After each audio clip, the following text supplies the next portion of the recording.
फातिमा की रानी माँ, प्रभु यीशु की माँ, आसरा तू ही है माँ।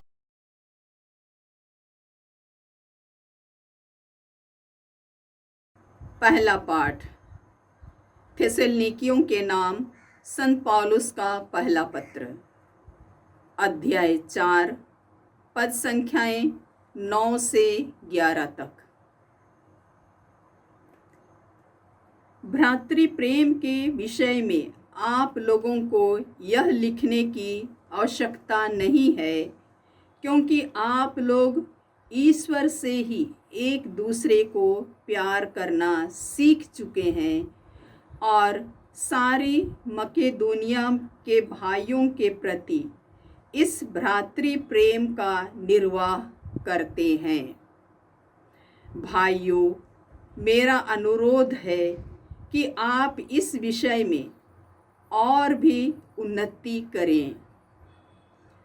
आप इस बात पर गर्व करें कि आप शांति में जीवन बिताते हैं और हर एक अपने अपने काम में लगा रहता है।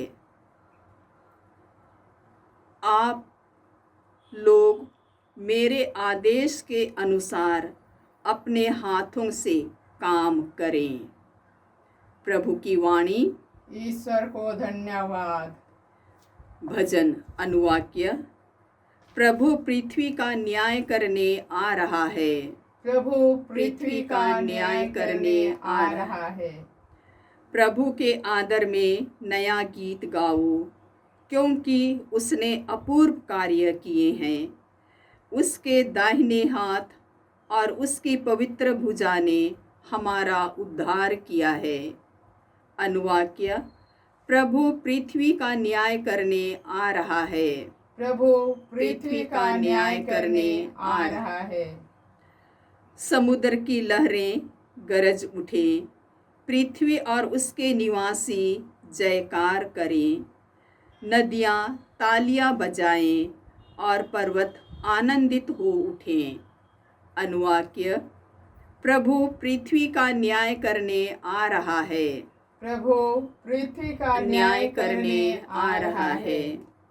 क्योंकि प्रभु पृथ्वी का न्याय करने आ रहा है, वह न्यायपूर्वक संसार का शासन करेगा। वह निष्पक्ष होकर लोगों का न्याय करेगा। अनुवाक्य।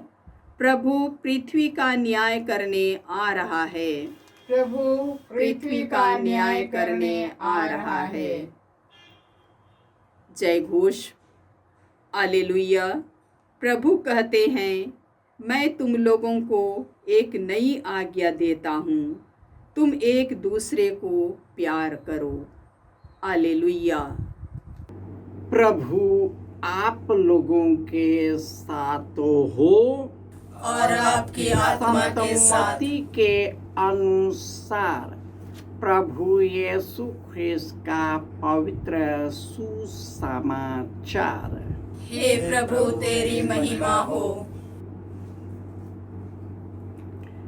अध्याय 24 पद संख्याएं 14 से 30। यीशु ने अपने शिष्यों को यह दृष्टांत सुनाया। स्वर्ग का राज्य उस मनुष्य के सदृश है जिसने विदेश जाते समय अपने सेवकों को बुलाया और उन्हें अपनी संपत्ति सौंप दी। उसने प्रत्येक की योग्यता का ध्यान रखकर एक सेवक को 5,000, दूसरे को 2,000, तीसरे को 1,000 अशर्फियाँ दी। इसके बाद वह विदेश चला गया। जिसे 5,000 अशर्फियाँ मिली थी और तुरंत उनके साथ लेन देन करने लगा और उसने और 5,000 अशर्फियाँ कमा ली। इसी तरह जिसे 2 अशर्फियाँ मिली थी उसने और 2,000 कमा ली। लेकिन जिसे 1000 अशर्फियाँ मिली थी, वह गया और भूमि खोदकर उसने अपने स्वामी का धन छिपा दिया। बहुत समय बाद उन सेवकों का स्वामी लौटा और उनसे लेखा लेने लगा। जिसे 5000 अशर्फियाँ मिली थी, उसने और 5000 लाकर कहा, स्वामी, आपने मुझे 5000 अशर्फियाँ सौंपी थी। देखिए, मैंने और 5000 कमाई। उसके स्वामी ने उससे कहा, शाबाश भले और ईमानदार सेवक, तुम थोड़े में ईमानदार रहे, मैं तुम्हें बहुत पर नियुक्त करूँगा। अपने स्वामी के आनंद के सहभागी बनो। इसके बाद वह आया जिसे 2000 अशर्फियाँ मिली थी। उसने कहा, स्वामी, आपने मुझे 2000 अशर्फियाँ सौंप दी। देखिए, मैंने और 2000 कमाई। उसके स्वामी ने उससे कहा, शाबाश भले और ईमानदार सेवक, तुम थोड़े में ईमानदार रहे, मैं तुम्हें बहुत पर नियुक्त करूँगा। अपने स्वामी के आनंद के सहभागी बनो। अंत में वह आया जिसे 1000 अशर्फियाँ मिली थी। उसने कहा, स्वामी, मुझे मालूम था कि आप कठोर हैं। आपने जहाँ नहीं बोया वहाँ लूनते हैं, और आपने जहाँ नहीं बिखेरा वहाँ बटोरते हैं। इसलिए मैं डर गया और मैंने जाकर अपना धन भूमि में छिपा दिया। देखिए, यह आपका है, इसे लौटाता हूँ। स्वामी ने उसे उत्तर दिया, दुष्ट और आलसी सेवक, तुझे मालूम था कि मैंने जहाँ नहीं बोया वहाँ लूनता हूँ, और मैंने जहाँ नहीं बिखेरा वहाँ बटोरता हूँ। तो तुझे मेरा धन महाजन के यहाँ जमा करना चाहिए था, तब मैं लौटने पर उसे सूद के साथ वसूल कर लेता। इसे 1000 अशर्फियाँ इससे ले लो, और जिसके पास 10,000 है उसी को दे दो, क्योंकि जिसके पास कुछ है उसी को और दिया जाएगा, और जिसके पास बहुत उसके पास बहुत हो जाएगा। लेकिन जिसके पास कुछ नहीं है उससे वह ले लिया जाएगा जो उसके पास है। और इस निकम्मे सेवक को बाहर अंधकार में फेंक दो, वहाँ वे लोग रोएंगे और दांत पीसते रहेंगे। यह प्रभु का सुसमाचार है। हे क्रिस्त, तेरी स्तुति हो। ख्रिस्त में प्यारे भाइयों और बहनों, धन्य है वे लोग जिसे ईश्वर ने अपनी प्रजा बना लिया है। प्रभु आकाश की ओर दृष्टि डालता और सब मनुष्य को देखता है। प्रभु की कृपा दृष्टि अपने भक्तों पर बना रहता है, और वह उसे मृत्यु से बचाता और अकाल के समय पोषण करता है। और जो प्रभु की राह देखते रहते हैं वही हमारा उद्धारक और रक्षक है। वही हमें आनंदित करता है और हमें अपनी कृपा दृष्टि से भर देता है। इस वचन के द्वारा जिन्होंने उसने बुलाया है वे दुनिया के दृष्टि से बहुत कम ज्ञानी थे, परंतु उन्होंने शक्तिशालियों को, ज्ञानियों को लज्जित करने के लिए उन लोगों को चुना जो दुनिया के दृष्टि में मूर्ख हैं। शक्तिशालियों को लज्जित करने के लिए उसने उन लोगों को चुना जो संसार के दृष्टि में दुर्बल है।